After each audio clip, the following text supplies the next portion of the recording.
सोचिए, 1000 साल पुराना अफरीत और साथ ही एक बेरहम बादशाह।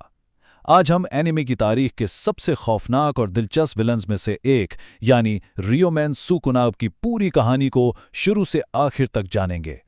और सारी कहानी शुरू होती है इस एक सवाल से, एक ऐसा लक़ब जो खौफ और ताकत की पहचान बन गया। आखिर ये लानतों का बादशाह था कौन? असल में इसका नाम था रियूमेन सुकोना।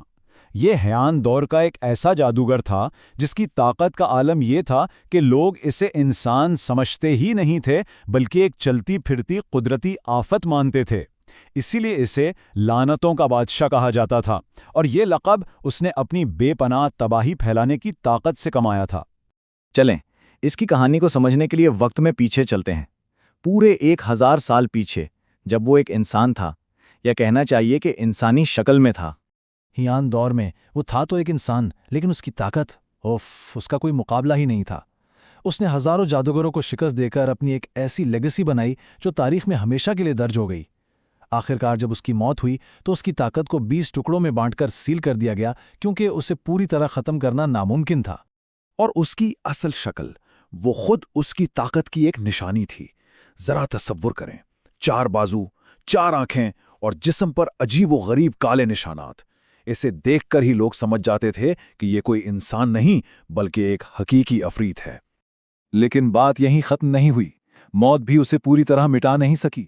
उसकी रूह और ताकत 20 नाकाबिले तबाह उंगलियों में तकसीम हो गईं। हर एक उंगली उसकी बेपनाह ताकत का एक छोटा सा हिस्सा थी, जो सदियों तक दुनिया में कहीं ना कहीं छुपी रही, बस अपनी वापसी के सही वक्त का इंतजार करती रही। और फिर ठीक 1000 साल बाद आज के दौर में वो इंतजार आखिरकार खत्म हुआ। और इसकी वापसी का जरिया बना एक आम सा हाई स्कूल का तालिब इल्म यूजी इतादोरी, जिसने गलती से एक उंगली निगल ली। इसी एक लम्हे में सुकूना 1000 साल की नींद से जाग गया। लेकिन यहां एक नाकाबिले यकीन बात यह हुई कि यूजी किसी तरह अपने जिस्म पर कंट्रोल रखने में कामयाब रहा, जिसने तारीख के सबसे बड़े विलेन को वक्ती तौर पर कैदी बना लिया। लेकिन कैद में भी बादशाह तो बादशाह ही रहता है ना? देखिए, सुकुना की असल ताकत सिर्फ शहरों को तबाह करना नहीं है। उसका असल मजा वो दूसरों की तकलीफ में है, खास तौर पर यूजी की ज़हनी अजियत में। शिबोया में जो कुछ हुआ वो इस बात का सबूत है कि वो सिर्फ इमारतें नहीं बल्कि इंसान की रूह को भी तोड़ सकता है। उसकी ताकत का सही अंदाजा लगाना है तो उसके दुश्मनों को देखें। एक तरफ जोगो जैसा ताकतवर कर्स, जिसे उसने ऐसे खत्म किया जैसे कोई खेल हो, और दूसरी तरफ मोहरा आगा जैसा अफसानवी शिकीगामी, जिसके खिलाफ उसे अपनी पूरी ताकत और जहानत दोनों का इस्तेमाल करना पड़ा, जो उसकी लिमिट्स का असली इम्तिहान था। और फिर उसने वो कदम उठाया जिसकी किसी को उम्मीद नहीं थी, एक ऐसी चाल जो सब कुछ बदल देने वाली थी। उसने यूजी का जिस्म छोड़कर जबरदस्ती मेगुमे फुशिगुरु पर कब्जा कर लिया। यह सिर्फ एक नया जिस्म हासिल करना नहीं था, नहीं, बल्कि यह मेगुमी की मशहूर 10 शैडोज टेक्निक को अपना हथियार बनाने की एक गहरी साजिश थी। और इसी एक चाल ने सदी की सबसे बड़ी जंग की बुनियाद रखी। अब सवाल यह था कि उस शख्स को कैसे हराया जाए जिसे छुआ तक नहीं जा सकता। गोजो सतोरो और उसकी इन्फिनिटी तो एक नामुमकिन चैलेंज था, लेकिन सुकुना के लिए हर मसले का कोई ना कोई हल होता है।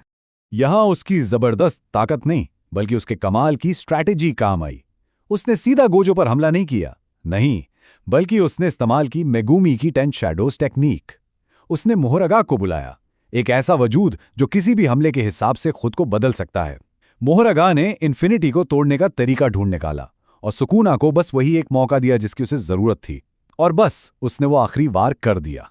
मॉडर्न दौर के सबसे ताकतवर जादूगर के गिरने के बाद अब बादशाह के रास्ते में कोई नहीं था। गोजो के बाद इंसानियत की आखिरी उम्मीद थे बाकी बचे हुए सॉर्सरर्स, यूजी, योता, माकी, हर बड़ा नाम एक साथ आ गया, सिर्फ एक शख्स को रोकने के लिए, जो अब अपनी असली यानी 4 बाजों वाली खौफनाक शक्ल में वापस आ चुका था। और आखिर में वो हार गया, लेकिन यहां तक कि मौत के सामने खड़े होकर भी उसका गुरूर नहीं टूटा। कोई पछतावा नहीं, कोई माफी नहीं, वो आखिर तक लानतों का बादशाह ही रहा। इसके असर को शायद इस एक जुमले से बेहतर बयान नहीं किया जा सकता कि सुकुना सिर्फ विलन नहीं बल्कि जुजुत्सु काइसन की रूह है। उसके बगैर ये कहानी कुछ भी नहीं। तो आखिर में सवाल यही बचता है, क्या एक ऐसा विलन जो अपने नजरिए पर आखिर तक डटा रहे, जो कभी झुके नहीं और जो पूरी दुनिया को अपने खिलाफ खड़ा कर दे, क्या वो एनीमे की तारीख के अजीम तरीन विलन्स में से एक नहीं है? इसका फैसला हर देखने वाले का अपना है।